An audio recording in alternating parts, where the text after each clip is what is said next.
El viento aullaba con la furia de 1000 demonios, azotando el pequeño valle de Villa Escondida con una tormenta que los más viejos no recordaban. Las nubes, teñidas de un morado enfermo, convertían la tarde en una noche prematura, y la lluvia caía como latigazos helados sobre la tierra. Elena, una viuda de apenas 30 años, apretaba contra su pecho al pequeño Mateo, su hijo menor, cuyo cuerpo menudo ardía en una fiebre implacable. Sus otros 4 hijos, Samuel, el mayor de 12 años, Sofía de 9, y los mellizos Leo y Luna de 6, se agrupaban a su alrededor, descalzos en el lodo espeso que subía por sus pantorrillas. Hacía apenas una hora, la puerta de su humilde choza se había cerrado con un golpe seco, un punto final dictado por don Ramiro Vargas, el terrateniente de ojos fríos y corazón tan seco como el maíz que atesoraba en sus graneros. La caridad se había acabado, había dicho su voz sin inflexiones, cortando más que el viento. El maíz es para quien lo siembra, no para viudas y sus crías. Elena se quedó allí, inmóvil bajo el diluvio, observando cómo sus pocas pertenencias eran arrojadas al fango. El catre de su matrimonio, la olla abollada, los pequeños guaraches de Samuel, todo yacía en un montículo miserable, hundiéndose lentamente. Los niños no lloraban. El shock los había enmudecido, solo temblaban con espasmos cortos e involuntarios. Elena sintió la tos seca de Mateo vibrar contra su propio pecho, un sonido hueco y frágil. Supo con la certeza absoluta que solo una madre posee que el niño no sobreviviría la noche a la intemperie. La fiebre lo estaba consumiendo desde adentro y la lluvia lo remataba desde afuera. Debía moverse. No había tiempo para el luto por el hogar perdido, solo para la urgencia de la vida que se le escapaba entre los brazos. Agarró la mano de Samuel, quien intentaba mantener una compostura de hombre. El niño le preguntó a dónde irían, su voz rota por el castañetear de sus dientes. Elena no tenía respuesta. Miró alrededor al valle que se oscurecía, a las luces débiles de las otras chozas de peones, pero sabía que ninguna puerta se abriría. El miedo a don Ramiro Vargas era más espeso que la niebla que bajaba de las colinas. Estaban solos. Sin rumbo, Elena comenzó a caminar, alejándose del valle, subiendo por la vereda que se convertía en un arroyo de lodo. Cada paso era un esfuerzo. El lodo succionaba sus pies descalzos y el peso de Mateo parecía duplicarse con cada metro. Los mellizos tomados de la mano tropezaban y caían, levantándose en silencio, sus rostros manchados de barro y lágrimas silenciosas. Sofía se aferraba a las faldas de su madre, su pequeña mano helada.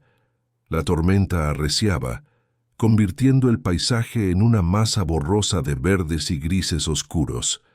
El viento aullaba entre los peñascos, un sonido que parecía burlarse de su fragilidad. Elena subía por instinto, buscando refugio en las colinas, alejándose de los campos cultivados que ahora le pertenecían a Ramiro. La tos de Mateo se volvió más seca, más débil, un estertor que apenas lograba salir de su garganta.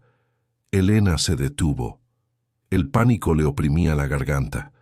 Necesitaba un techo, cualquier cosa, un voladizo, una grieta. Fue entonces cuando la vio entre la cortina de agua y la niebla que se arremolinaba, una sombra más oscura en la ladera de la montaña.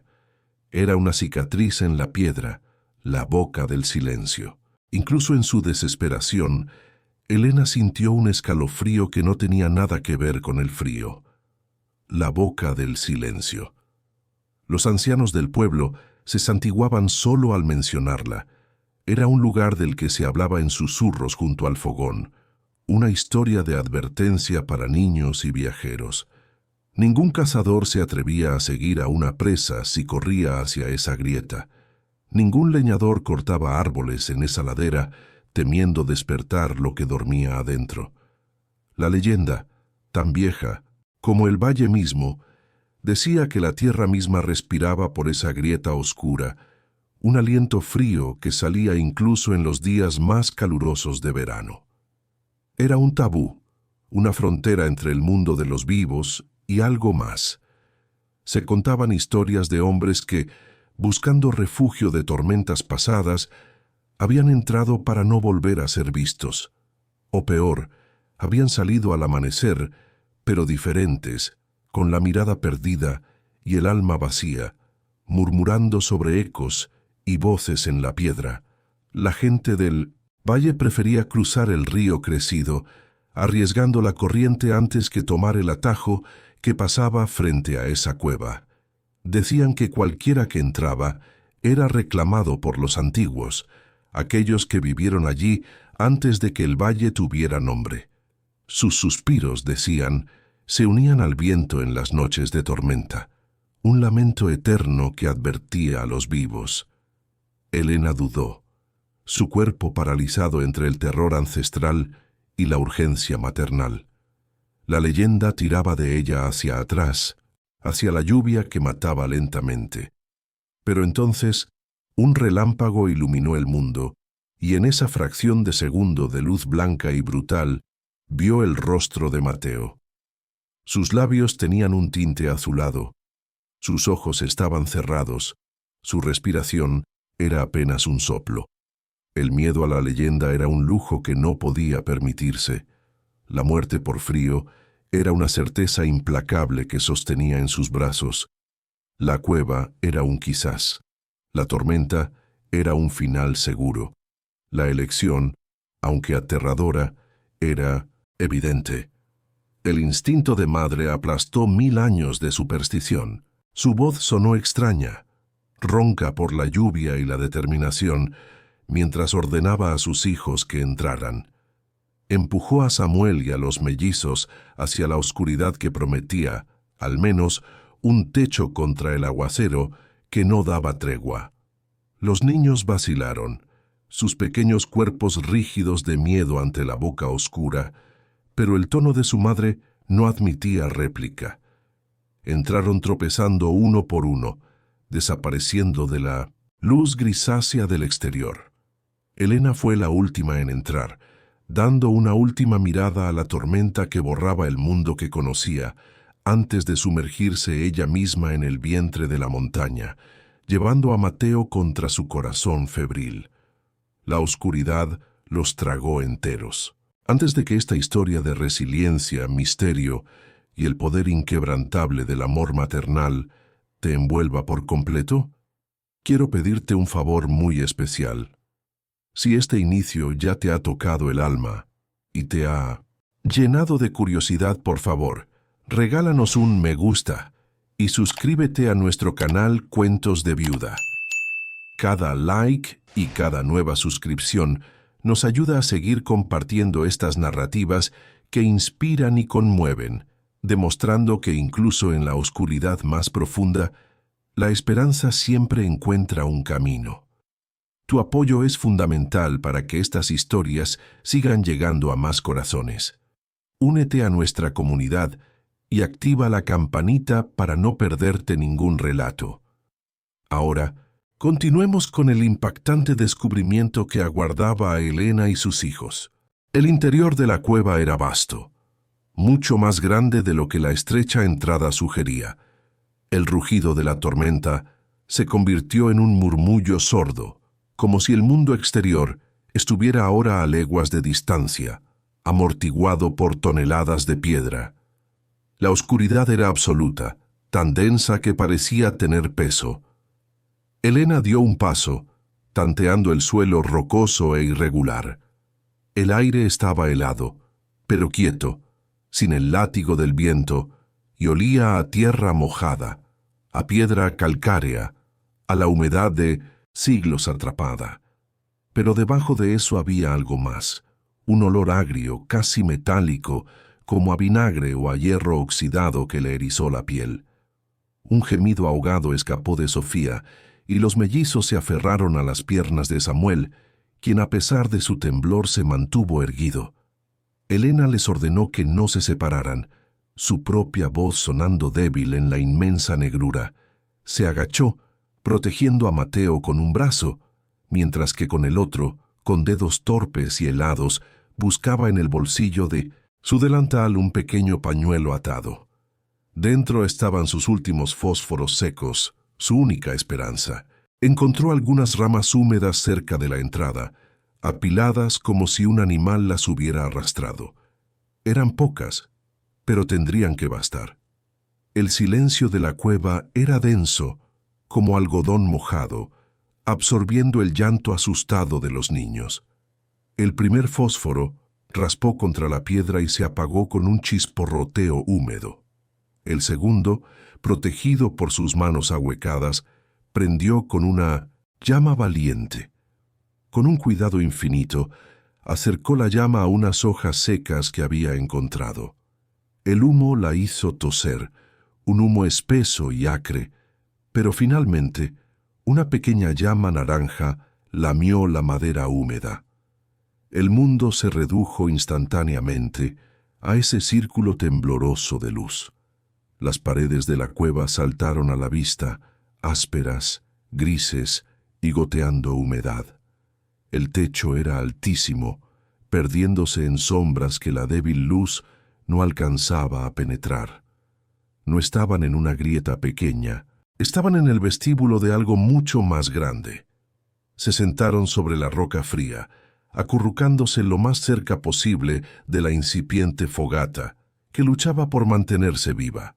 Elena acomodó a Mateo, quitándose su propio rebozo, la única tela casi seca que le quedaba para envolverlo con fuerza. El niño gemía débilmente, su respiración un silbido corto y doloroso. La fiebre no cedía. El calor de su cuerpo era una burla en medio del frío sepulcral de la cueva. Samuel, asumiendo su papel de hermano mayor, rodeó a los mellizos con sus brazos flacos, compartiendo el poco calor que tenían. Sofía se acurrucó contra la espalda de su madre, sus ojos grandes fijos en las llamas danzantes, demasiado asustada para llorar. Por un momento solo existió el sonido del fuego, el chasquido de la madera húmeda, la forma en que la cueva devolvía el eco de cada chispa. Afuera, la tormenta seguía rugiendo, pero aquí dentro era un rumor lejano, el sonido del mar en una concha. Elena cerró los ojos solo un segundo, tratando de robar un instante de paz en medio del desastre. El olor a metal oxidado persistía, pero ahora se mezclaba con el humo de la leña verde. Escuchó la respiración de sus hijos, irregular por el miedo y el frío, pero era la respiración de los vivos. Quizás la leyenda era solo eso, una historia para asustar a los niños. Fue entonces cuando lo oyeron. No provino de la entrada, vino desde la oscuridad más profunda de la cueva, desde más allá del alcance de la fogata. No fue un gruñido de bestia ni el llanto del viento, fue un eco metálico y rítmico, un golpe seco, clang, un silencio largo, tan largo que Elena pensó que lo había imaginado. Y luego otra vez resonando en la piedra. Clang.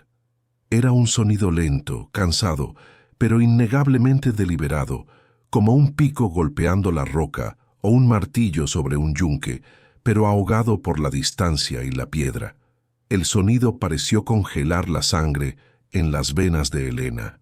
Su mano, que había estado acariciando la frente febril de Mateo, se cerró con una fuerza de garra. Los niños también lo oyeron. Los mellizos dejaron de temblar y se quedaron quietos con la rigidez del pánico.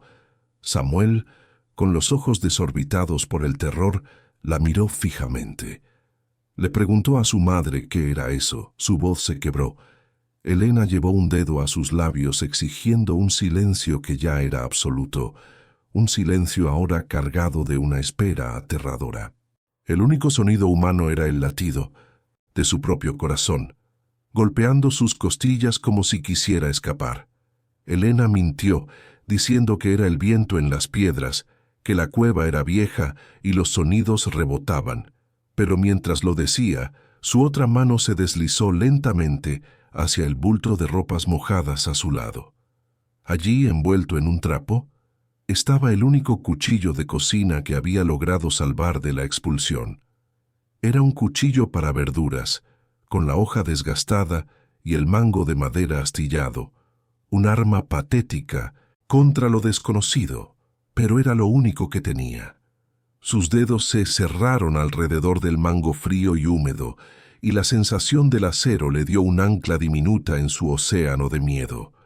El sonido continuó ajeno a su miedo. Clang. Un silencio que se estiraba por minutos. Clang. Era inhumano en su persistencia, carente de la prisa de un trabajador. Era metódico, casi fúnebre. Elena no se movió. Los niños no se movieron. Permanecieron congelados alrededor del fuego moribundo, por lo que pareció una hora, escuchando ese ritmo del infierno. Y entonces, tan abruptamente como había comenzado, cesó. El clang final resonó. Su eco se desvaneció en la negrura y la cueva regresó a su silencio opresivo. Pero el silencio ahora era diferente. Ya no estaba vacío, estaba lleno de la ausencia de ese golpe. El nuevo silencio era peor. Era un silencio que escuchaba, que esperaba. Elena permaneció inmóvil, cada nervio tenso, esperando que el golpe regresara, pero no volvió. Lo que sí regresó fue el gemido de Mateo. El niño comenzó a temblar con un escalofrío violento, su cuerpo ardiendo de fiebre, pero sus labios azules. Elena supo que el calor del fuego no era suficiente. Necesitaba agua limpia para bajar la fiebre, no el agua lodosa de la tormenta. La desesperación le dio un valor que no sabía que poseía. Miró hacia la oscuridad de donde había venido el sonido. El miedo a lo desconocido era aterrador, pero la certeza de la muerte de su hijo era intolerable. Mientras Elena intentaba calmar a los niños que lloriqueaban, la fiebre de Mateo empeoró visiblemente. El niño ya no temblaba por el frío exterior, ahora se sacudía en las garras de la enfermedad. Su respiración era un silbido corto y agudo, un sonido aterrador que cortaba el silencio opresivo de la cueva. Elena supo que no era solo el frío, era una enfermedad pulmonar grave, la misma que se había llevado a su propia madre. Necesitaba agua limpia, no la del lodo de afuera, y necesitaba desesperadamente mantenerlo caliente y bajar la fiebre. La desesperación le dio un valor que no sabía que poseía, un valor frío y afilado. Miró a la oscuridad de donde había venido el sonido metálico. El miedo a lo desconocido era una sombra. La muerte de su hijo era una presencia real en sus brazos. Se volvió hacia Samuel. El niño de apenas 12 años la miraba con un terror mudo, sus ojos enormes reflejando la pequeña llama. Elena puso a Mateo en sus brazos, un peso febril que hizo que Samuel se tambaleara. Samuel intentó protestar, pero Elena le agarró los hombros con una fuerza que lo sorprendió. Le dijo que mantuviera el fuego vivo, que era su única tarea, que le pusiera leña seca, pedazo por pedazo, que no dejara que se apagara y que cuidara a su hermano. Hizo una pausa, su mirada clavada en la de él. Le advirtió que no importaba lo que oyera, no importaba si la oía caer o gritar, que no se moviera de esa luz, que sus hermanos lo necesitaban. Samuel, temblando de frío y de la enormidad de la tarea, solo pudo asentir, sus nudillos blancos mientras apretaba a Mateo contra su pecho. Elena no se permitió dudar. Agarró el único cuchillo de cocina metiéndolo en la faja de su falda. Luego tomó de la fogata el tizón más grande, una rama gruesa que ardía con una llama anaranjada y humeante. La luz era débil, apenas una mancha contra la inmensidad negra, pero era todo lo que tenía. Se dio la vuelta, y sin permitirse mirar atrás a los 5, rostros pálidos iluminados por el fuego, se adentró en la negrura. Elena siguió el túnel de donde había venido el sonido. El suelo era irregular y resbaladizo, y la oscuridad parecía tragar la luz de su antorcha, comiéndose los bordes de la llama. El aire cambió casi de inmediato, se enrareció, volviéndose pesado y difícil de respirar, y el olor, ese olor agrio que había sentido al entrar, se intensificó con cada paso. Ya no era solo metal oxidado, olía a encierro, a polvo de piedra y a algo más, algo orgánico y podrido que no supo identificar. El túnel giraba, descendiendo ligeramente. El único sonido era el goteo constante del agua en algún lugar lejano y el siseo de su propia antorcha. Su corazón latía con tanta fuerza que le dolía el pecho. Pero el silbido agudo de Mateo era el único pensamiento que la impulsaba hacia adelante. Debía encontrar agua limpia, un manantial dentro de la piedra. Fue entonces cuando su pie tropezó con algo que no era piedra. Soltó un grito ahogado y casi dejó caer el tizón. Bajó la luz, su mano temblando violentamente. El objeto con el que había tropezado era un pico. Estaba tirado de lado como si alguien lo hubiera soltado en mitad de un golpe. La cabeza de metal estaba casi consumida por una costra gruesa de óxido rojo, y el mango de madera estaba roto, astillado y podrido por la humedad. Este era el origen del sonido, el clang. Pero este pico no se había movido en décadas. El sonido que ella había oído era un eco, un fantasma o algo más profundo. El miedo se convirtió en un misterio, helado. Avanzó unos metros más con la luz temblorosa barriendo las paredes. Fue entonces cuando vio el campamento.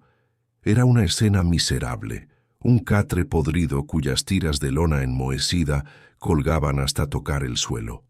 A su lado, una taza de estaño abollada, volcada sobre la piedra y un poco más allá, los restos carbonizados de una lámpara de aceite, su cristal roto como una telaraña negra. Esto no era un refugio temporal. Alguien había pasado mucho tiempo aquí, en esta oscuridad absoluta. El olor a metal no era solo de la cueva, era de este lugar. La leyenda de los antiguos se desvaneció, reemplazada por una verdad mucho más fría y tangible. Esto no había sido obra de espíritus. Alguien había vivido aquí, o, más probablemente, alguien había muerto aquí. Elena sintió una ola de náusea, el aire viciado, el olor a descomposición que ahora identificaba la soledad absoluta de esa taza volcada. La boca del silencio no estaba encantada por demonios, estaba encantada por una tragedia humana, una que se sentía terriblemente reciente y desesperada. La soledad de este desconocido se sintió como un espejo de la suya. ¿Pero por qué? ¿Quién trabajaría tan profundo en una cueva que todo el mundo temía? ¿Quién se escondería aquí abajo? Miró el pico oxidado y luego el catre. Estaba cavando para entrar. Oh, Dios mío, estaba cavando para salir. La idea le heló la sangre más que la propia cueva. ¿Qué tan desesperado tenías que estar para intentar abrirte camino a través de la piedra sólida, con solo una lámpara de aceite y una taza de estaño? El silencio de la cueva ya no parecía vacío. Parecía estar lleno del esfuerzo y el fracaso de este hombre. Siguió avanzando. La necesidad de agua olvidada por un momento, reemplazada por la necesidad de entender. El túnel no parecía natural aquí. Las paredes eran demasiado rectas, casi como si hubieran sido talladas. Avanzó otros 10 metros, la humedad goteando por las paredes, y entonces la luz de su tizón chocó contra algo que no pertenecía allí. El túnel no terminaba en una pared de roca natural, terminaba abruptamente en una pared de ladrillos y argamasa, un muro perfectamente construido que sellaba el paso del suelo al techo. No era un derrumbe, había sido construido. Elena se acercó, el calor de la antorcha iluminando el trabajo tosco pero efectivo. Los ladrillos eran oscuros, manchados por la humedad, pero la argamasa era sólida. Alguien se había tomado un trabajo inmenso para sellar este pasadizo. Esto no era una cueva, era una mina clausurada. Y entonces, cuando acercó la llama aún más para examinar el mortero, lo vio grabado toscamente en el cemento cuando aún estaba fresco. Justo en el centro del muro había un símbolo, un círculo con una cruz diagonal en su interior. Reconoció ese emblema al instante. Lo había visto todos los días de su vida de casada. Estaba en el portón de hierro de la hacienda principal. Estaba en los hierros que usaban para marcar al ganado. Era el emblema de la familia Vargas. Elena se quedó paralizada frente al muro. El emblema de los Vargas, grabado en el mortero húmedo de hacía décadas, era una firma insolente sobre un crimen. Su mente, febril y exhausta, empezó a conectar los puntos con una claridad aterradora. La boca del silencio. Los ancianos decían que la tierra respiraba, que se oían lamentos. No eran espíritus antiguos, eran ecos, eran hombres. El hombre del catre, el del pico oxidado, no estaba cavando para entrar. Estaba tratando de cavar para salir y el sonido, el clang, había sido un eco de ese último esfuerzo desesperado atrapado en la piedra, o era solo la montaña asentándose sobre sus muertos. Pero el gemido agudo de Mateo la sacó de su trance. El niño tosía, un sonido seco y desgarrador que rebotaba en la piedra. Había venido por agua. El muro, el secreto, el emblema de los Vargas. Todo eso era un lujo. La muerte de su hijo era una urgencia. Se dio la vuelta con el tizón en alto, el corazón martillándole un ritmo de pánico. El aire en este túnel era irrespirable, un veneno de polvo de piedra y el olor agrio de la descomposición. No encontraría agua limpia aquí. Retrocedió sobre sus pasos, pasando junto al catre podrido, junto al pico roto que representaba la tumba de la esperanza de un hombre. Volvió a la cámara principal, donde el pequeño fuego aún ardía. Samuel la miró. Sus ojos eran dos pozos de miedo en un rostro sucio de hollín. Elena mintió diciendo que no había nada, pero entonces, mientras su mirada barría la estancia, notó algo que había pasado por alto. Cerca de la entrada, pero en la pared opuesta al túnel de la mina, había otra grieta mucho más pequeña, de la que parecía emanar una corriente de aire más fresco. Se acercó. El aire no olía a óxido, olía a piedra limpia. Siguió la grieta que se ensanchaba en un pequeño nicho apenas lo suficientemente grande como para que ella entrara de lado, y allí en el fondo lo vio. Un goteo constante, agua limpia, filtrándose directamente a través de la piedra caliza, goteando en un ritmo constante y musical en una pequeña poza que se había formado en el suelo. Era un milagro, era la vida.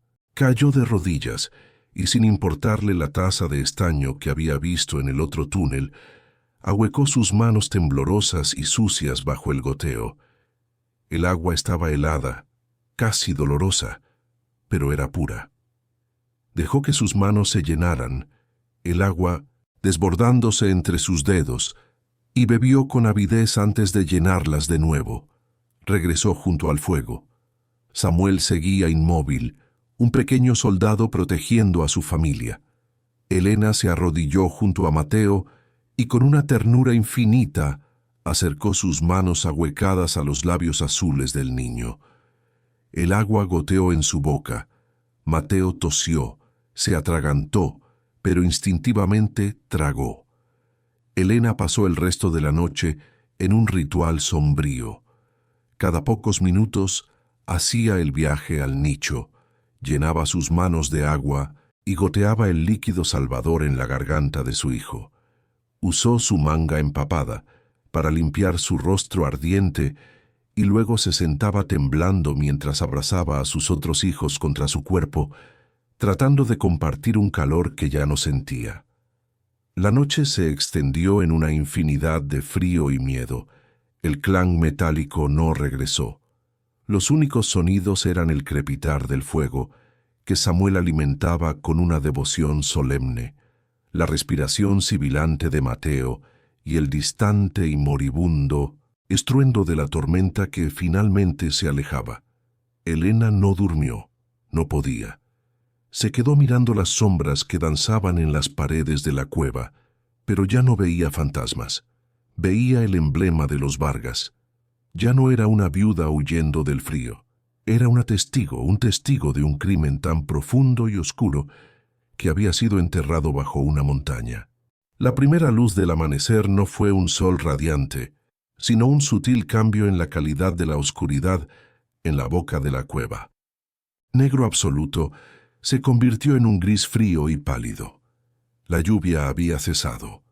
El mundo exterior estaba envuelto en un silencio denso, roto solo por el goteo del agua desde la cornisa de la cueva. Elena estaba entumecida, sus huesos pegados a la piedra fría, pero Mateo seguía respirando. La fiebre no se había roto, pero el agua lo había mantenido con vida. Un frágil, diminuto brote de supervivencia se aferraba a la roca estéril. Le susurró a Samuel que se quedara allí, que vigilara el fuego y a su hermano. El niño asintió, sus ojos viejos en su rostro de niño. Elena se levantó, cada músculo de su cuerpo protestando, y caminó hacia la entrada de la cueva. Necesitaba respirar aire que no estuviera viciado por el humo y los secretos.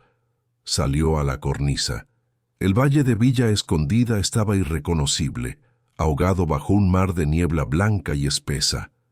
Era un silencio de otro mundo, y fue entonces cuando lo vio.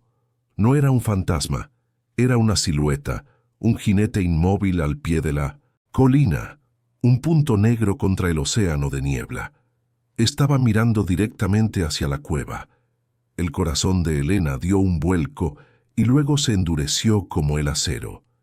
Era Ramiro. Sabía que no había sido casualidad. No estaba allí para cazar. ¿Cómo podía saber que estaban allí? Había visto el humo o el miedo a que se refugiaran en la boca del silencio. Era tan grande que había venido a comprobarlo. Se quedó quieta en la cornisa, una figura andrajosa contra la piedra gris. Él, allí abajo, el dueño de todo en su caballo, ella aquí arriba sin nada más que 5 hijos y un secreto mortal.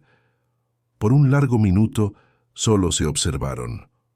Entonces Ramiro espoleó a su caballo. El animal luchó por subir la pendiente lodosa, resbalando y resoplando. Se detuvo a unos 20 metros de la entrada de la cueva, lo suficientemente cerca para que Elena viera su rostro. No estaba enojado como el día anterior. Estaba pálido, terriblemente pálido. El pánico se agitaba en sus ojos, fríos. Le gritó a Elena que salieran de allí, que la cueva estaba prohibida, que la tierra era inestable y podía ceder. La mentira era tan flagrante, tan desesperada, que casi sonaba cómica.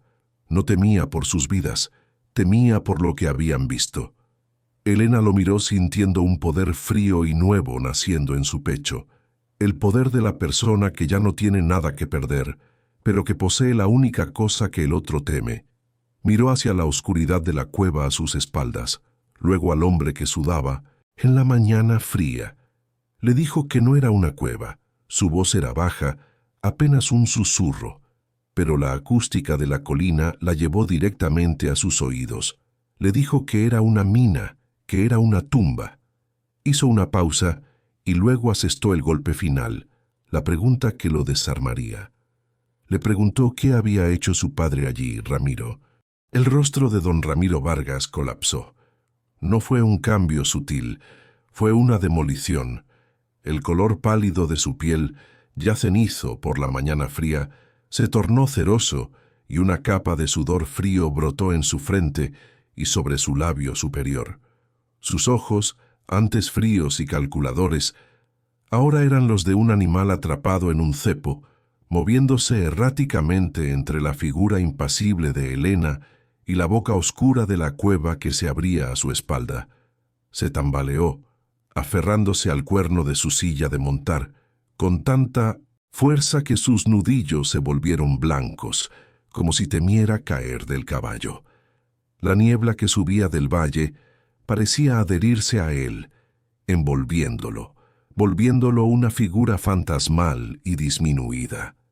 Siseo que Helena no sabía nada, pero la absoluta falta de convicción en su voz era una confesión en sí misma.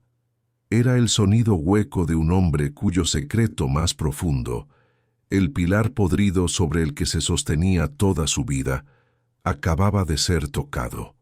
Helena no se movió. Permaneció en 1900 la cornisa, sus pies descalzos hundidos en el lodo helado, su figura andrajosa erguida con una dignidad que la piedra misma le prestaba. El hambre, el frío y el miedo de las últimas 24 horas se habían transmutado en una calma glacial. Ya no era la viuda desterrada que huía de la tormenta, era un juez silencioso, la voz de la montaña misma. Le dijo que había visto el muro, su voz tan plana y pesada como el golpe de un martillo. Le dijo que había visto el emblema de su familia sellando la piedra con mortero. Le dijo que había visto el catre podrido del hombre que intentó cavar para salir. Cada palabra era una palada de tierra sobre un ataúd abierto, y ella sabía que él la escuchaba. No necesitaba gritar. El silencio de la montaña y la niebla que todo lo cubría amplificaban sus susurros, convirtiéndolos en una sentencia que Ramiro no podía evadir. Ramiro se bajó del caballo, o más bien se dejó caer, sus botas de cuero caras hundiéndose con un chapoteo repugnante en el mismo lodo que cubría los pies de Helena. Sus piernas temblaban visiblemente. Miró nerviosamente sobre su hombro hacia el valle envuelto en niebla, como si temiera que la bruma tuviera oídos, que los árboles fueran testigos. Susurró finalmente que había sido su padre, la palabra padre sonando como una maldición, como si le quemara la garganta. Dijo que no había sido su culpa, que él era solo un niño. La verdad contenida por 30 años bajo el peso de la hacienda comenzó a salir en un torrente de susurros culpables y rápidos. La gente del pueblo creía la leyenda de los suspiros, pero era más simple, era mucho peor. Se pasó una mano temblorosa por la cara, limpiando el sudor y la culpa que le brotaba de los poros. Era plata. Siempre era la plata. Su padre, el viejo Vargas, no era solo un hacendado, era un taur, un hombre obsesionado, continuó Ramiro, su voz ahora monótona, como la de un hombre recitando una confesión largamente ensayada en la oscuridad de sus noches de insomnio. Dijo que su padre había descubierto esta veta aquí en la tierra de los suspiros, una veta rica, pura. Pero esta ladera era tierra comunal en ese entonces. Antes de que él arreglara los títulos de propiedad, no podía registrar la mina ante la corona, así que hizo lo que los Vargas siempre hacían. Tomó lo que quería en secreto. Operó la mina bajo el velo de la superstición, sabiendo que nadie se acercaría. Trajo trabajadores de otras provincias, hombres sin nombre, sin familia conocida en el valle, enganchados con deudas en la tienda de raya. Les prometió pagarles al final, cuando la plata estuviera toda fuera. Trabajaron por 2 años en esa oscuridad, murmuró Ramiro, sus ojos fijos en la entrada de la cueva, como si viera a los hombres fantasmales salir de ella. Casi 40 hombres, 40 almas que cavaron día y noche como topos humanos, sacando la riqueza que construyó la hacienda. Pero la veta principal se agotó más rápido de lo que su padre esperaba. Era rica pero corta, Su padre hizo cuentas. Aquí Ramiro tragó saliva, el sonido seco y áspero en el aire húmedo. Calculó el costo de pagarles los 2 años de trabajo, de liberarlos. Eran hombres que sabían demasiado, que podían hablar, que podían reclamar una parte ante un juez. Descubrió que era mucho más costoso pagarles y dejarlos ir que silenciarlos para siempre. La codicia le ganó a la sangre.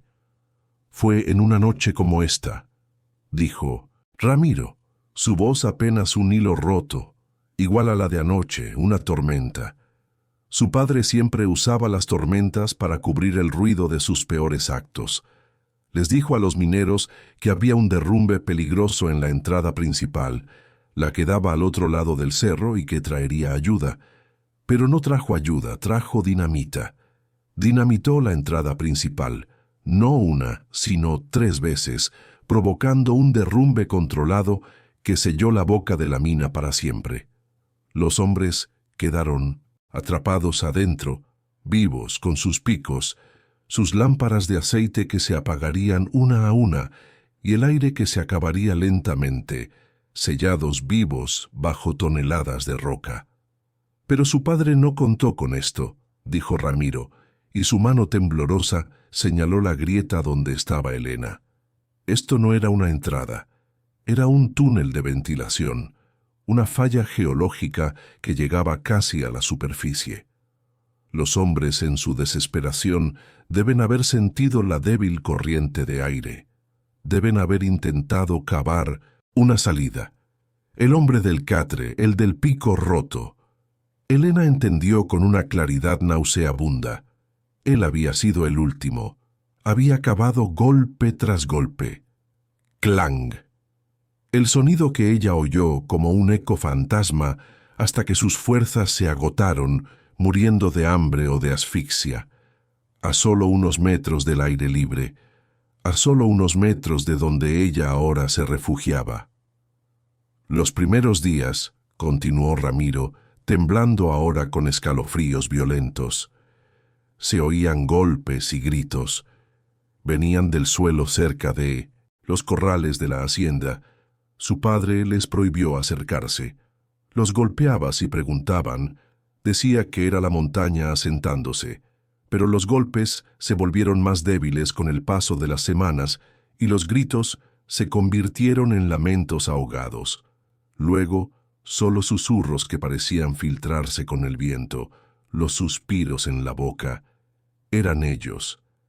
Eran los hombres muriendo, rascando la piedra, 40 de ellos, sus almas atrapadas bajo sus pies. La fortuna de los Vargas, la hacienda, el ganado, el poder de Ramiro, todo estaba construido sobre esa fosa común. El maíz que él atesoraba y que le había negado a sus hijos estaba abonado con sangre inocente. Ramiro la miraba ahora no como a una viuda desvalida, sino como a la encarnación de su ruina. El pánico en sus ojos se mezclaba con una súplica abyecta. Esperaba que ella gritara, que corriera al pueblo, que lo denunciara al sacerdote, que buscara al alcalde. Esperaba el escándalo que destruiría el nombre de Vargas para siempre, que desenterraría no solo a los muertos, sino la mentira fundamental sobre la que se fundó su riqueza. Él, que la había echado al lodo con la arrogancia de un dios menor, ahora estaba de rodillas en ese mismo lodo, metafóricamente, esperando la sentencia de la mujer a la que creía haber destruido. Pero Elena no gritó. El horror absoluto de la revelación la había dejado fría, tan fría como la piedra de la cueva. El destino de 40 hombres muertos pesaba en el aire, pero no pesaba tanto como el cuerpo febril de su hijo. Miró más allá de Ramiro, hacia el fuego débil que parpadeaba dentro de la oscuridad, donde sus 5 hijos, sucios, hambrientos, pero vivos, la esperaban. Uno de ellos, Mateo, luchaba por cada bocanada de aire. La justicia para los muertos era una idea abstracta. La supervivencia de sus hijos era una necesidad física e inmediata. Entendió que la codicia de los Vargas le había quitado todo, pero también le había entregado, sin saberlo, la única arma que importaba, el secreto. El silencio de la montaña ahora le pertenecía a ella. Elena lo observó en silencio, dejando que la confesión se asentara en el aire viciado de la mañana, mezclándose con la niebla y el olor a tierra mojada. El hombre que la había despojado de todo, que la había mirado con un desprecio tan casual, estaba ahora temblando, expuesto, suplicando con los ojos. Ella sintió el peso de los 40 hombres muertos bajo sus pies, sus suspiros, fantasmales en el viento que movía la niebla. Pero más fuerte que la justicia por los muertos era el gemido febril de su propio hijo vivo, luchando por respirar dentro de la oscuridad de la cueva. La fortuna de Ramiro, el maíz en sus graneros, la ropa fina en su cuerpo, todo estaba manchado con la sangre de esos hombres y el óxido de ese pico. Ella no sentía compasión por él, solo sentía el frío de la piedra y una claridad absoluta. Él la miraba, esperando el grito, la acusación, la condena. Esperaba que ella corriera al pueblo a gritar la verdad, a desenterrar el escándalo que lo destruiría. Pero Elena miró más allá de él hacia el fuego débil que parpadeaba en la oscuridad de la entrada de la cueva. Vio a sus 5 hijos sucios, hambrientos, aterrorizados pero vivos. Vivos. La justicia era un lujo para los que tenían el estómago lleno y un techo sobre la cabeza. La supervivencia era una necesidad inmediata, y la verdad que acababa de desenterrar no era un arma para la justicia, era una llave para la vida. El silencio se extendió pesado e incómodo, roto solo por el goteo del agua y la respiración áspera de Ramiro. Finalmente, Elena habló. Su voz no era más que un susurro, pero cortó la niebla como un cuchillo. Le dijo a Ramiro que sus hijos no habían visto nada. Ramiro la miró fijamente, sin entender, su mente aún atormentada por los fantasmas, y ella continuó, dando un paso hacia él, obligándolo a retroceder instintivamente. Le dijo que ella no había oído nada. La oferta quedó suspendida en el aire, tan clara como una sentencia. El silencio a cambio de la vida.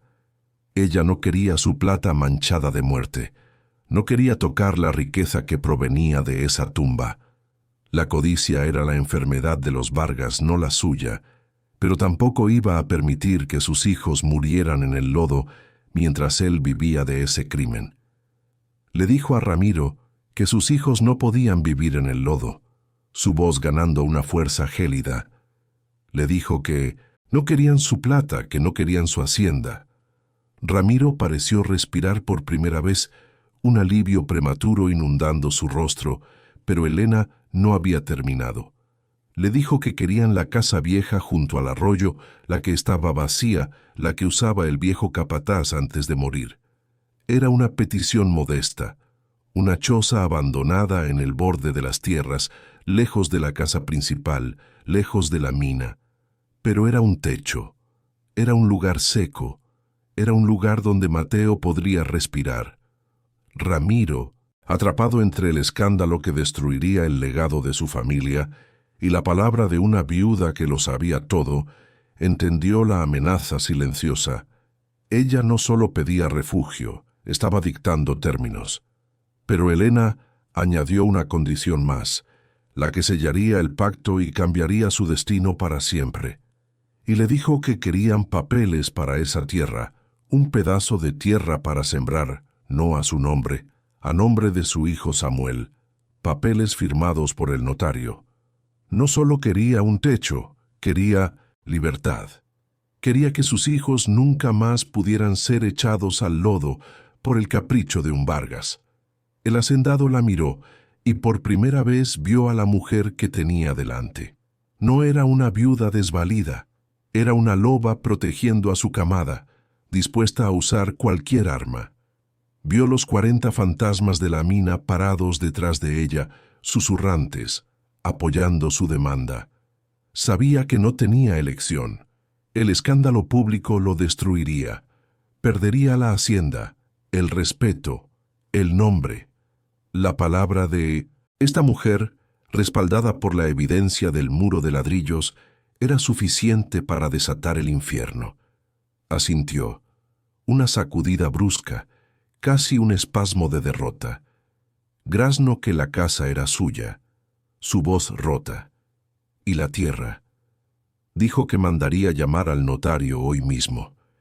Elena lo miró por un segundo más, asegurándose de que la derrota estuviera completa. No vio remordimiento en sus ojos, solo el alivio egoísta del que ha salvado su propio pellejo.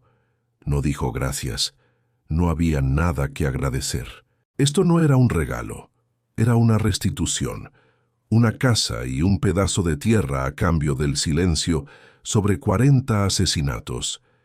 Era el trato más barato que Ramiro Vargas haría en su vida.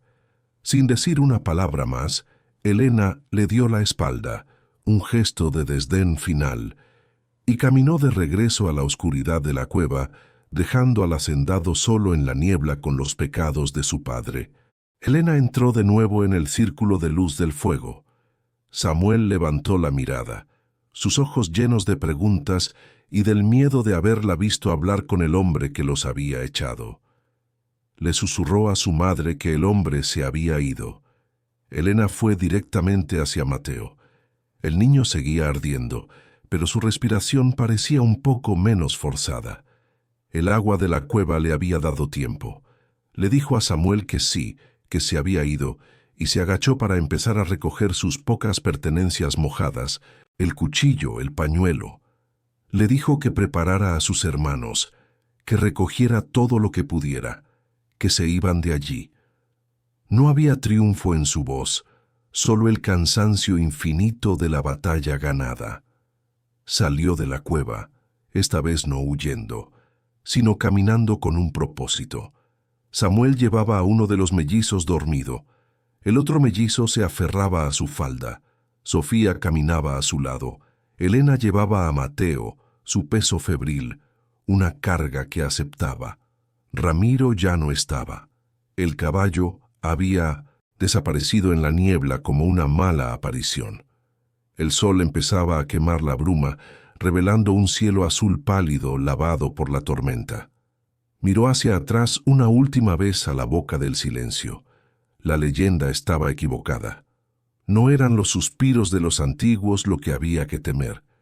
Lo que Elena había visto esa noche en la cueva no era un fantasma, ni un monstruo, ni una maldición antigua.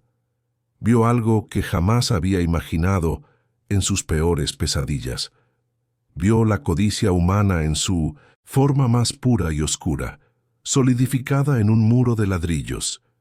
Y en el corazón de esa tumba, en medio del olor a muerte y óxido, en lugar de encontrar su propio final, había encontrado la única llave podrida que podía comprar la supervivencia de su familia.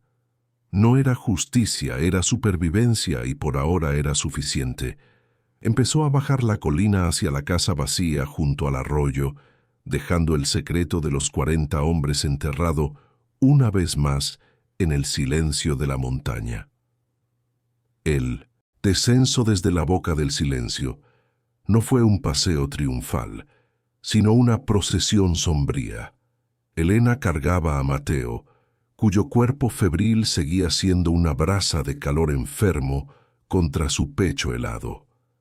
Cada paso en el lodo resbaladizo de la ladera era un riesgo, una posible caída que podría ser fatal para el niño. Samuel, con sus 12 años, llevaba al mellizo más débil sobre su espalda, mientras el otro, junto a Sofía, se aferraba a la falda de su madre. No hablaban. El agotamiento y el terror de la noche anterior los habían vaciado. Los niños sentían la gravedad del encuentro con Ramiro, aunque no entendían la transacción que acababa de ocurrir. Solo sabían que el hombre que los había arrojado al lodo ahora les había dado un lugar. Y esa contradicción era más confusa que el miedo a la cueva. El valle, lavado por la tormenta, olía a tierra cruda y a descomposición vegetal, un olor que ahora Elena asociaba para siempre con el secreto de la mina. La casa vieja junto al arroyo estaba a 1 kilómetro de distancia, oculta en un recodo del río que la hacienda principal ya no usaba.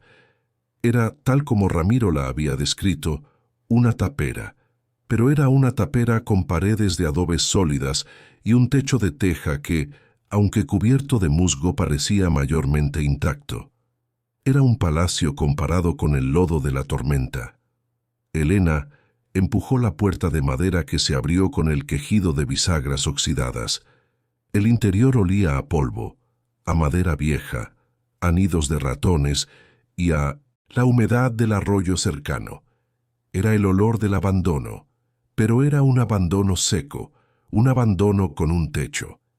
Era una casa comprada con silencio, y Elena la sintió menos como un refugio que como una celda diferente, un lugar donde guardaría su secreto a perpetuidad. La prioridad inmediata seguía siendo Mateo. El niño apenas tenía fuerzas para toser. Elena recorrió la única estancia con la mirada. Encontró el rincón más alejado de la puerta rota y más seco. Le ordenó a Samuel que buscara leña, que no importaba si estaba húmeda, que trajera todo lo que pudiera. A Sofía le dijo que buscara trapos secos en los bultos, su voz plana, desprovista de emoción, centrada únicamente en la mecánica de la supervivencia. Encontró un fogón de piedra en un rincón cubierto de cenizas viejas.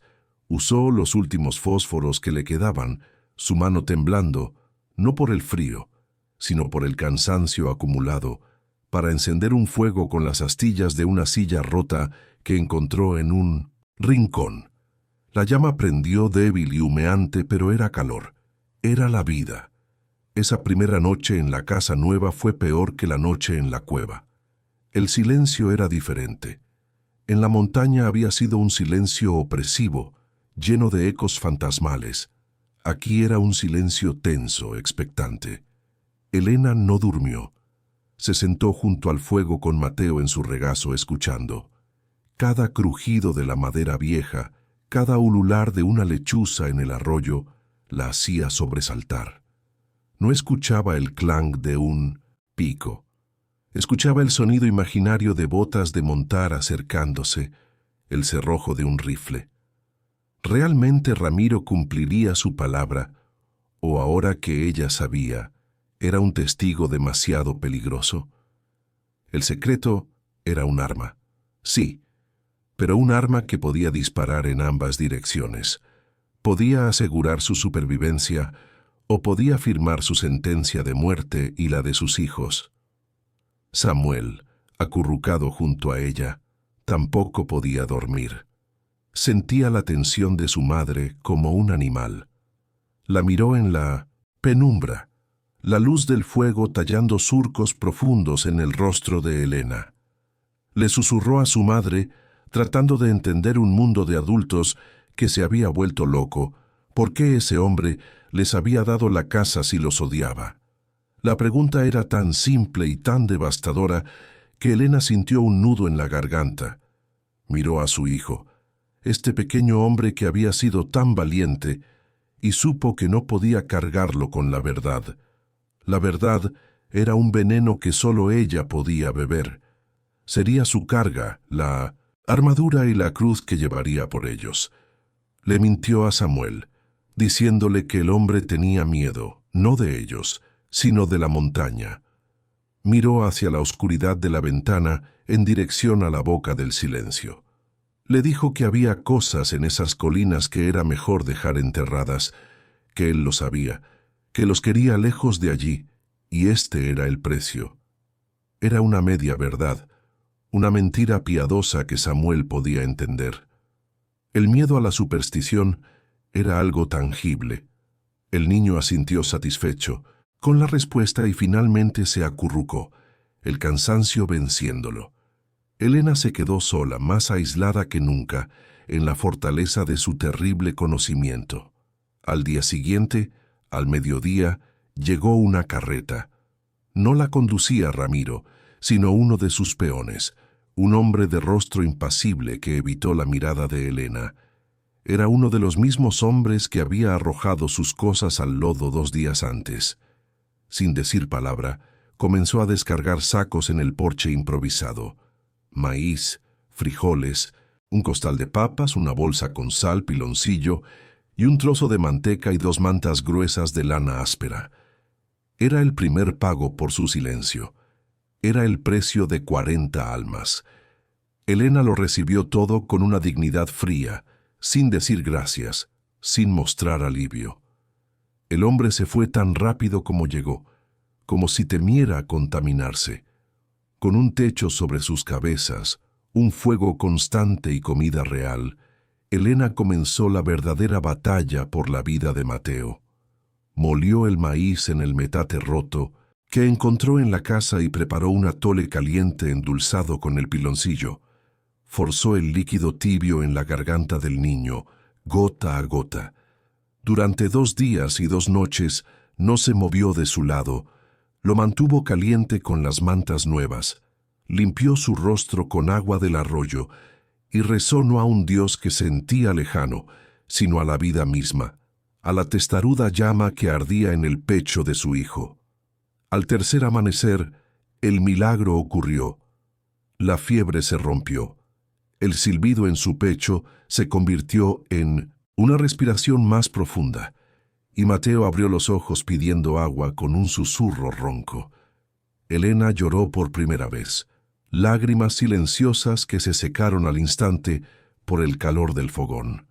A medida que la salud de Mateo mejoraba, el pánico inmediato de Elena se disipaba solo para ser reemplazado por la realidad aplastante de su pacto. El alivio de la supervivencia tenía un sabor amargo. Miraba los sacos de maíz apilados en el rincón. Ese maíz había sido sembrado por los peones de Ramiro, pagados con la plata de la mina.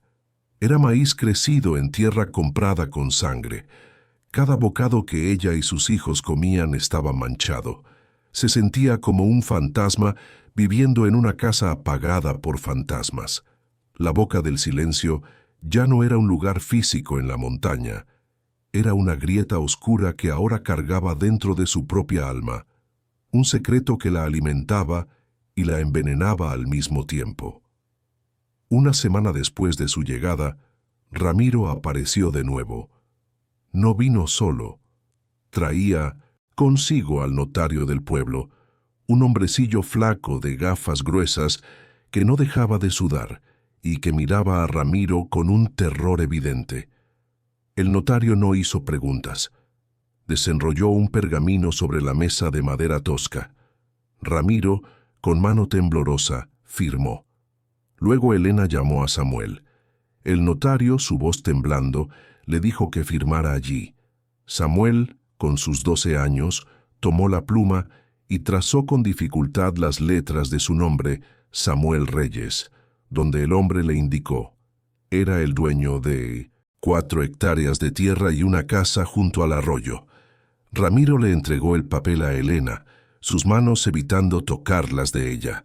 No hubo palabras, solo el intercambio era la victoria de Elena, y mientras sostenía el título de propiedad, sabía que ese papel era su salvación y su maldición eterna, sellada con el silencio de 40 muertos. El papel crujiente y oficial, con el sello del notario aún húmedo, se sentía extrañamente pesado en su mano. Era más pesado que el hacha, más pesado que el saco de maíz. Era el peso del silencio.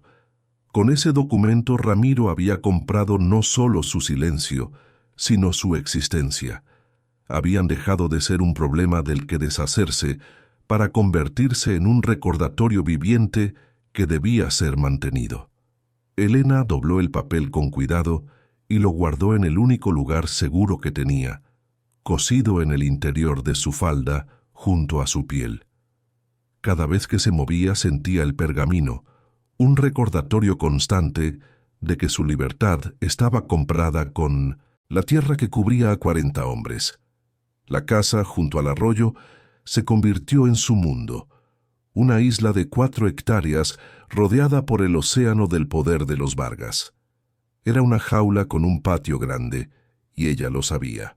La vida se asentó en una rutina dura, marcada por el sol y las estaciones, pero sobre todo por el miedo. Elena se convirtió en una sombra de sí misma, pero una sombra productiva. Con una ferocidad silenciosa, ella y Samuel comenzaron a trabajar la tierra que les habían dado.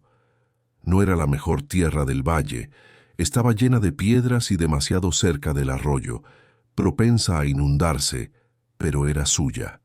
Con las manos desnudas y el pico oxidado que encontró en el cobertizo de la casa, arrancaron la maleza, quitaron las piedras una por una, construyendo cercas con ellas. Plantaron el maíz y los frijoles que Ramiro les había dado. La ironía de plantar granos manchados en tierra comprada con sangre no se le escapaba a Elena. Cada semilla que enterraba se sentía como si estuviera ayudando a Ramiro a enterrar su secreto aún más profundo. El resto del valle no tardó en notar el cambio.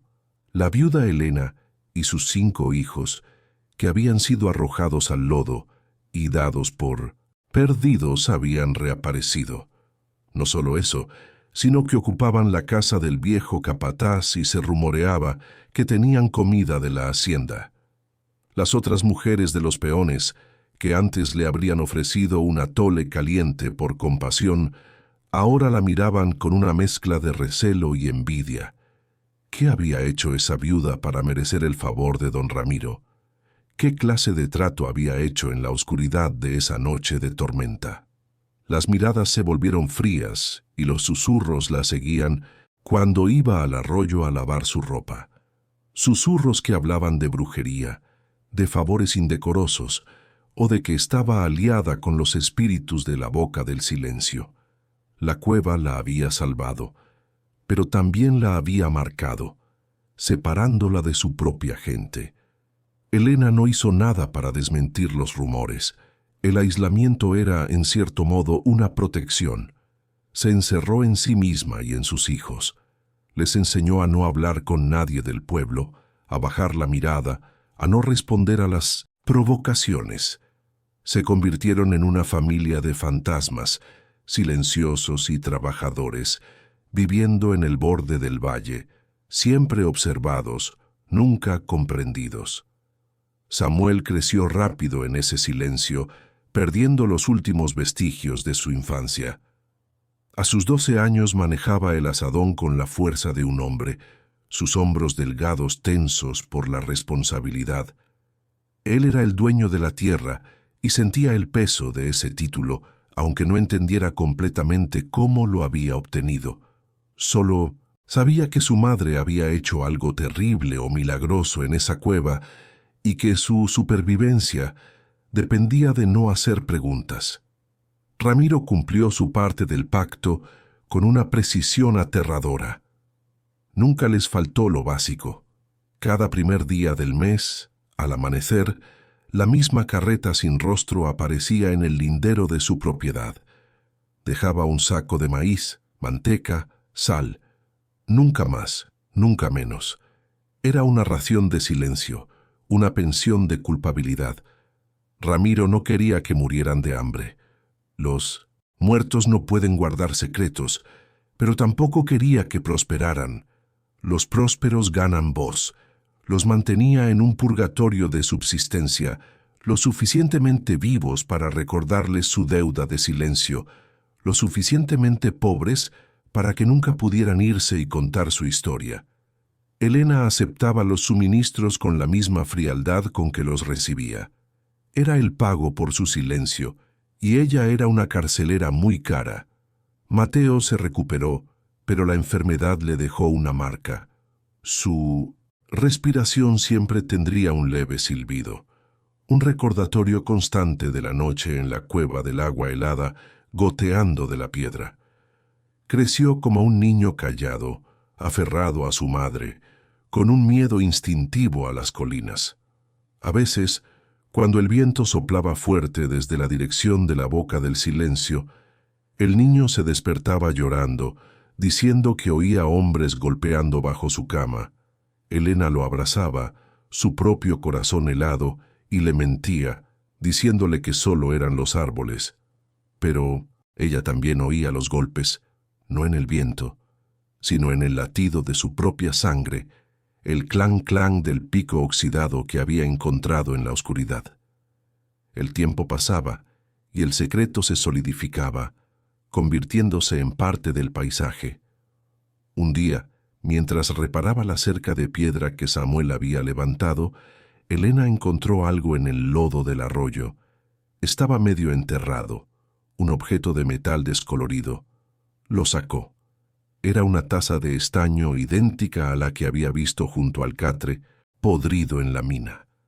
Debía haber sido arrastrada por alguna corriente subterránea que conectaba la mina sellada con el arroyo. La taza estaba abollada, pero era un objeto tangible, una prueba física que había escapado de la tumba. Sintió un escalofrío que le recorrió la espalda. El pasado no estaba muerto, ni siquiera estaba enterrado tan profundamente como Ramiro creía. Miró la taza en su mano, el metal frío contra su palma. Podía arrojarla al fondo del arroyo, dejar que el agua la cubriera para siempre.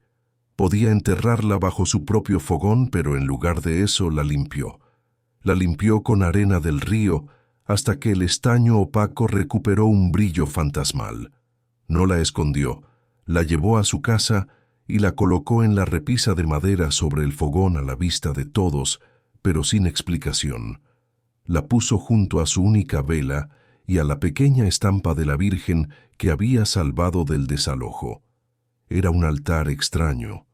La fe, la luz y el crimen todos juntos. Era un recordatorio, silencioso para sí misma. Y quizás un día una pregunta para Ramiro si alguna vez se atrevía a cruzar su umbral. Y entonces la rutina se rompió. Sucedió 5 años después. Los niños habían crecido. Samuel era un adolescente fuerte de 17 años. Mateo tenía 7. Y los mellizos y Sofía eran ahora trabajadores eficientes en su pequeña tierra. La casa junto al arroyo era pobre, pero estaba limpia y era un hogar.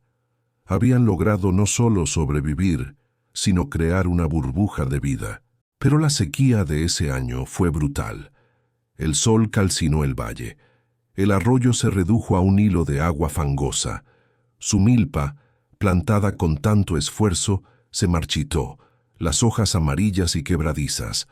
El maíz que Ramiro les enviaba cada mes ya no era suficiente. Por primera vez desde el pacto, la hambruna volvía a tocar a su puerta. Elena sabía que pedirle más a Ramiro era peligroso, rompería el equilibrio de su acuerdo. Él la mantenía viva, pero no próspera. Pedir más era una forma de renegociación, y ella sabía lo que le pasaba a la gente que renegociaba con los Vargas. Pero sus hijos, especialmente Mateo, que siempre había sido más débil, empezaron a toser de nuevo, sus vientres hinchados por la falta de alimento. La desesperación, la vieja conocida, regresó. Sabía que tenía que hacer algo. No podía ir a Ramiro, pero recordó la cueva. Recordó el goteo constante de agua, incluso en el corazón de la piedra. Un agua que no dependía de la lluvia, un agua que seguía fluyendo ajena a la sequía del valle. La montaña que había sido su tumba ahora era su única fuente de esperanza. Tomó la decisión una noche mientras escuchaba el sonido seco del estómago vacío de sus hijos, un sonido que era peor que cualquier suspiro de la montaña. No podía ir a Ramiro y rogarle, pues la súplica la pondría de rodillas, rompiendo el pacto de silencio que la mantenía en pie. El hacendado le daba lo suficiente para sobrevivir, no para prosperar, y en un año de sequía, la supervivencia requería más. No le pediría al hombre que había creado su jaula. Iría al único lugar que le había ofrecido vida cuando el mundo le ofrecía muerte. Volvería a la boca del silencio, volvería a la mina.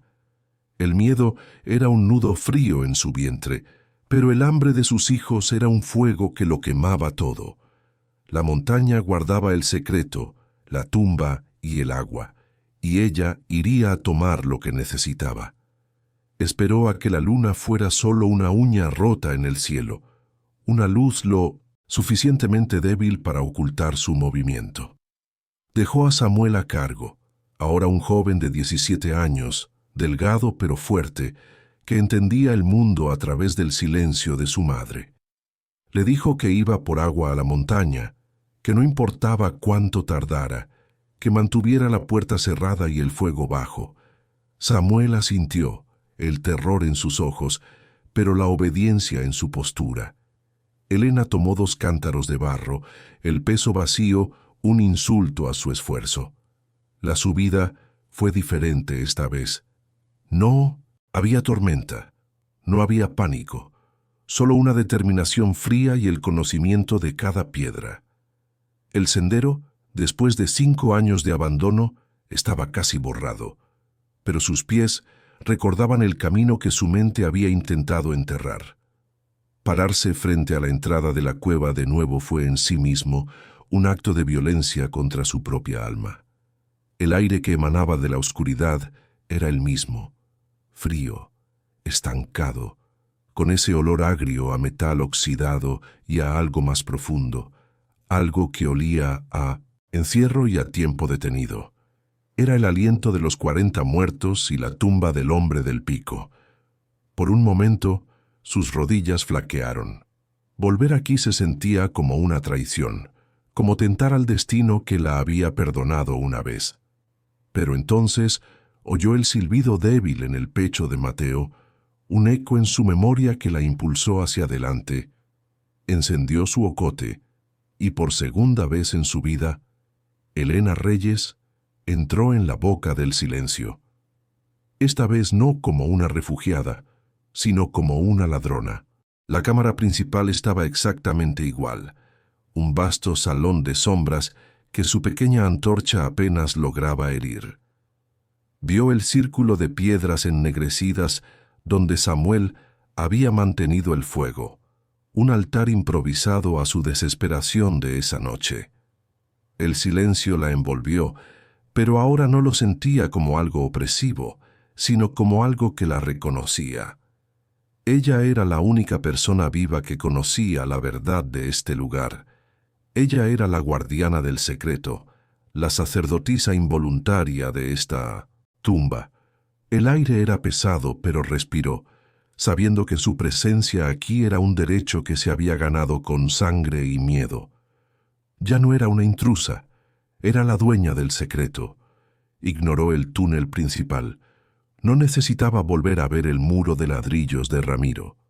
El emblema de los Vargas estaba grabado a fuego en su memoria.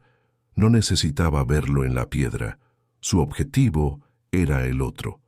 Se dirigió directamente al nicho lateral, esa grieta estrecha que había sido su milagro. El sonido, incluso antes de llegar, la calmó. El goteo constante. Ploc, ploc, ploc. Era el sonido más hermoso del mundo, la antítesis del clang metálico. Era el sonido del agua limpia, filtrándose por la montaña ajena a la sequía, a los hombres, a la muerte. Se arrodilló con un suspiro que esta vez sí era el suyo, un suspiro de alivio absoluto, y bebió directamente de la poza. El agua estaba tan helada que dolió, pero era vida pura. Llenó el primer cántaro. El sonido del agua gorgoteando en la vasija de barro fue una profanación en el silencio sepulcral, un ruido de vida en un lugar de muerte. Mientras llenaba el segundo, la sensación de ser observada regresó más fuerte que nunca. No era el miedo a un fantasma, era la conciencia de que no estaba sola, de que este lugar pertenecía a otros, pertenecía al hombre del catre podrido, pertenecía a los 40 hombres sellados tras la pared. Ella no estaba tomando agua de la montaña, estaba tomando agua de una tumba, y ellos la estaban observando en silencio, permitiéndolo o quizás simplemente esperando. Mientras recogía el segundo cántaro, su antorcha iluminó algo que en su pánico de la primera noche no había visto. Justo al lado del manantial, en la pared húmeda del nicho, había una marca. No era el emblema de los Vargas, era un grabado tosco hecho con la punta de un cuchillo o una piedra afilada. Eran 5 líneas verticales y una línea horizontal que las cruzaba. Un conteo, 5 días, 5 semanas. Debajo, apenas visible, una cruz cruda. Era la marca de un hombre, el hombre del túnel. ¿Había encontrado él esta agua o había muerto de sed solo unos metros de ella en el túnel viciado? La idea la golpeó con la fuerza de un golpe físico. Con el agua asegurada, un peso nuevo en sus hombros se encontró en contra de su voluntad, girando hacia el túnel de la mina. El olor a óxido la llamaba. Una parte de ella, la parte que ahora estaba ligada a este lugar, necesitaba ver. Dio unos pasos hacia la oscuridad, su antorcha empujando la negrura. El aire se volvió más pesado, más difícil de respirar. Vio el catre a lo lejos, una silueta patética. Sintió la desesperación del hombre que había muerto allí y se detuvo. No, no podía, no tenía derecho. Visitar su tumba sería una profanación. Ella estaba allí por la vida, no para hurgar en la muerte. Dio media vuelta, su corazón latiendo con una mezcla de piedad y terror. Salió de la cueva al aire de la noche. La luna era una astilla, pero el cielo estaba lleno de estrellas frías que la sequía había hecho brillar con más fuerza. El peso de los cántaros llenos era brutal. Sus músculos protestaban. El agua se derramaba sobre sus pies. Pero este peso era diferente al de 5 años atrás. La primera vez había huido de la cueva con el alivio de la supervivencia.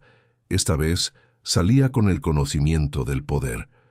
La cueva ya no era solo una tumba que guardaba un secreto, era un recurso, era su pozo.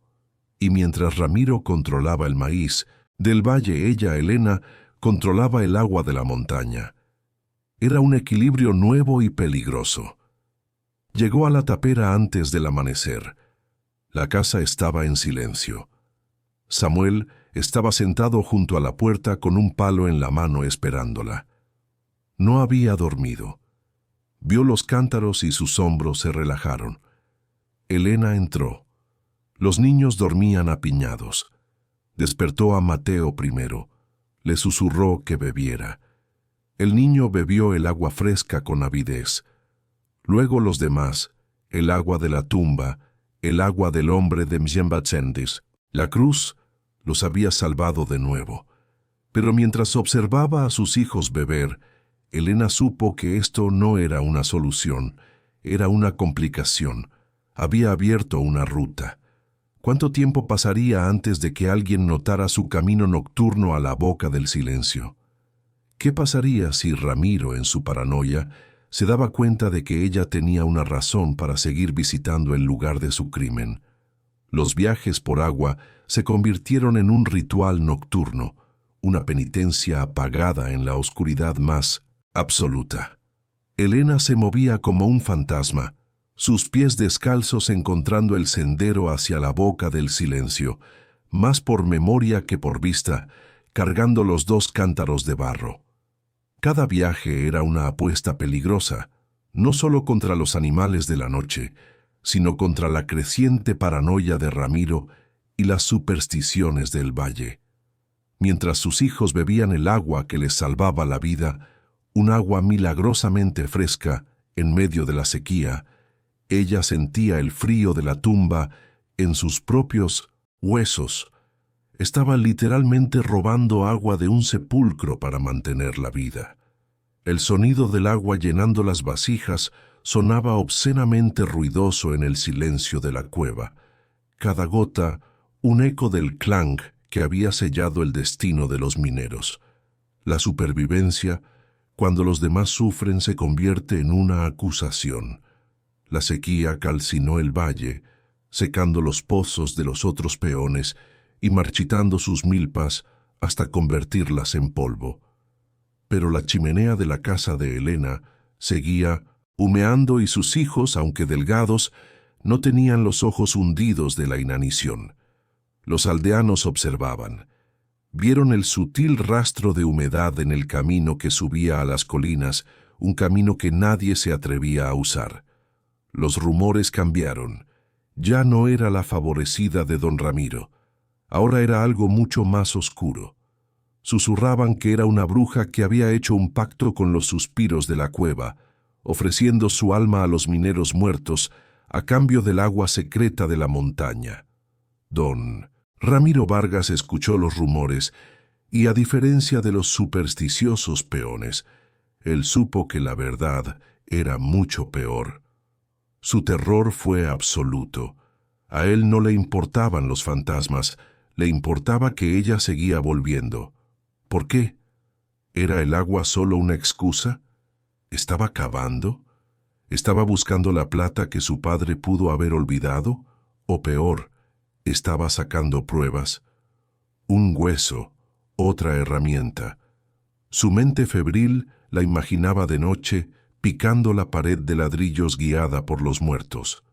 Ella no estaba solo sobreviviendo, estaba profanando activamente la escena del crimen de su padre, y cada viaje que hacía amenazaba con desenterrar el secreto que lo mantenía en el poder. No pudo soportarlo. Cabalgó hasta la casa del arroyo al atardecer, su rostro pálido y brillante por un sudor frío, su habitual compostura de hacendado completamente destrozada. Le gritó a Elena que bastaba, sin siquiera bajarse del caballo, su voz aguda y temblorosa, irreconocible. Le preguntó qué estaba haciendo, por qué volvía a esa montaña, que el trato era el silencio, que si quería arruinarlo, que si quería que todo el valle supiera lo que había allí. Su pánico era tan evidente, tan visceral, que ni siquiera notó a Samuel, ahora un joven alto y delgado de 17 años, parado silenciosamente en el umbral de la puerta, con un hacha en la mano, listo para defender a su madre del hombre que les daba de comer. Elena salió al porche, secándose las manos en su delantal raído. Estaba más delgada por la sequía, pero sus ojos eran duros como la obsidiana. No respondió a sus gritos, simplemente se dio la vuelta, entró en la penumbra de la casa y regresó con la taza de estaño en la mano. La taza que había encontrado en el arroyo 5 años atrás, la hermana gemela de la que había visto en la tumba.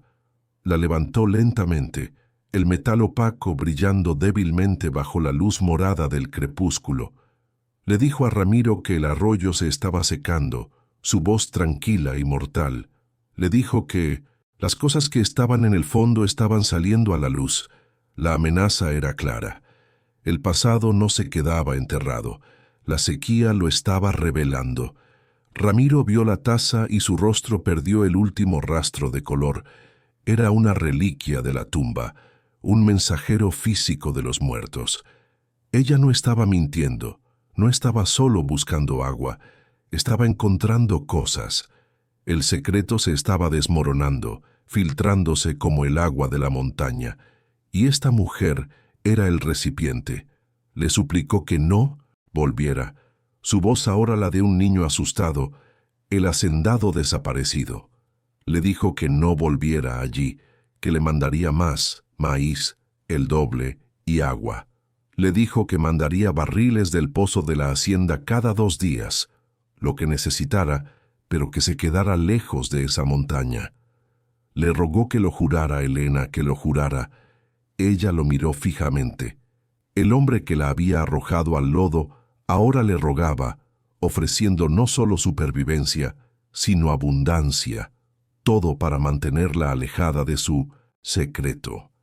El equilibrio de poder se había invertido de forma definitiva y absoluta.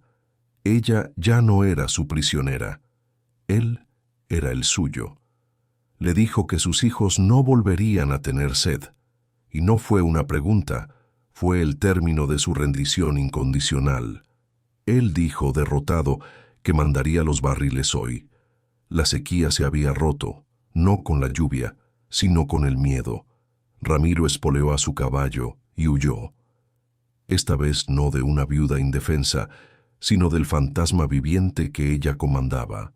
Los años pasaron. La sequía finalmente se rompió, pero la rutina de don Ramiro Vargas nunca lo hizo. Los barriles de agua y los sacos de maíz siguieron llegando, mes tras mes, año tras año, mucho después de que la necesidad se hubiera ido. Se convirtieron en un tributo silencioso, un pago perpetuo a la guardiana de la tumba. Los hijos de Elena crecieron fuertes en la tierra que ahora era verdaderamente suya. Samuel se convirtió en un hombre callado, el dueño legal del terreno, trabajando la milpa que ahora florecía. Mateo sobrevivió, su pecho siempre marcado por un leve silbido, un recordatorio vivo del agua de la cueva y del frío de esa primera noche. Elena envejeció en esa casa junto al arroyo. Su silencio se volvió tan profundo y permanente como la piedra de la montaña. Nunca más regresó a la boca del silencio. No necesitó hacerlo. El poder de la cueva ya no residía en su interior, sino en el conocimiento que ella poseía. Pero la taza de estaño, la reliquia del minero, muerto, permaneció en la repisa sobre su fogón junto a la estampa de la Virgen. No era un trofeo de su victoria, era un recordatorio constante, un recordatorio de que la vida de su familia había sido comprada con el silencio sobre 40 hombres y salvada por el esfuerzo desesperado de uno solo, el que grabó 5 líneas y una cruz en la piedra. El valle de Villa Escondida mantuvo su leyenda. La boca del silencio siguió siendo un lugar de miedo, un lugar donde se decía que los espíritus gemían en las noches de tormenta. Pero Elena, la única que conocía la verdad, sabía que el único monstruo en esa colina era la codicia humana. Ella había bajado a la tumba y no había encontrado fantasmas. Había encontrado la fuerza para sobrevivir. Había usado el crimen de un hombre no para buscar una venganza imposible, sino para asegurar la vida, y en ese silencio, en esa terrible transacción, había encontrado la única justicia posible para sus hijos. Pero la paz que Elena había forjado era frágil, construida sobre un secreto que pesaba como una losa. La caída psicológica de don Ramiro Vargas se hizo cada vez más evidente para el pueblo. Su rostro, antes arrogante, ahora estaba surcado por líneas de preocupación y un miedo constante. Sus ojos, antes fríos, se movían erráticamente, como si buscara sombras invisibles. Empezó a hablar solo, a susurrar sobre los suspiros y la tierra que reclama. Los peones lo veían deambular por la hacienda en las noches, con una lámpara mirando hacia las colinas, hacia la boca del silencio, como si esperara una aparición. Su paranoia crecía, alimentada por la presencia silenciosa de Elena y sus hijos, un recordatorio viviente de su secreto. Él creía que Elena, al haber profanado la cueva, había despertado la maldición ancestral de los Vargas, una maldición que ahora lo perseguía a él. La sequía, aunque mitigada por los barriles de agua que Ramiro enviaba a Elena, había dejado cicatrices profundas en el resto del valle. Las cosechas eran escasas, los animales enfermaban y la desesperación se apoderaba de los aldeanos. Los rumores sobre Elena, la viuda de la cueva, se intensificaron. Ya no eran solo susurros de envidia, sino acusaciones abiertas de brujería. La gente del pueblo, desesperada por encontrar una explicación a sus desgracias, comenzó a culparla. Decían que ella había hecho un pacto con los espíritus de la Boca del Silencio, que había traído la sequía como castigo, que sus hijos, aunque sanos, tenían una mirada extraña, como si hubieran visto demasiado. Un día un evento trágico desató la histeria colectiva. El ganado de un vecino, el señor Morales, apareció muerto en el campo, con marcas extrañas en la piel. El curandero del pueblo, un hombre viejo y supersticioso, declaró que era obra de malos espíritus liberados de la montaña. La gente, en su desesperación, recordó los rumores sobre Elena y la cueva. La acusaron de haber abierto la puerta al mal. La tensión se volvió insoportable. Samuel, ahora un joven fuerte, intentaba proteger a su familia, pero la hostilidad del pueblo era palpable.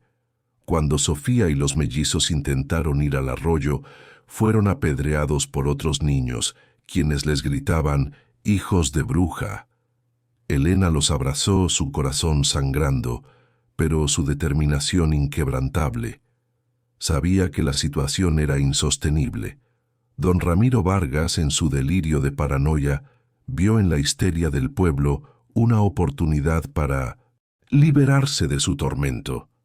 Si Elena era eliminada, pensó, la maldición se rompería, el secreto sería enterrado para siempre. Comenzó a incitar sutilmente a los aldeanos, susurrando que el mal se había anidado en la casa del arroyo, que la viuda era la causa de todas sus desgracias. No necesitaba pruebas, solo el miedo y la superstición del pueblo. Una noche, bajo una luna menguante que apenas iluminaba el valle, una turba de aldeanos, armados con antorchas, horcas y palos, se dirigió hacia la casa de Elena. Sus gritos resonaban en la oscuridad. «¡Bruja, maldita, fuera de Villa Escondida!». Samuel, desde la ventana, vio las luces parpadeantes acercarse. Despertó a su madre. Elena, con Mateo en brazos, sintió el terror helarle la sangre. No era el miedo a Ramiro, era el miedo a la furia ciega de la gente. Los niños se acurrucaron, temblando. Elena sabía que no podía huir. Esta vez, la cueva no era una opción. Debía enfrentar al pueblo y a Ramiro de una vez por todas. Con una calma sobrehumana, le dijo a Samuel que protegiera a sus hermanos, que no salieran por nada del mundo. Luego, tomó la taza de estaño de la repisa, la que había encontrado en el arroyo, y salió al porche. La turba se detuvo a unos metros, sus rostros iluminados por las antorchas, una mezcla de miedo, rabia y desesperación.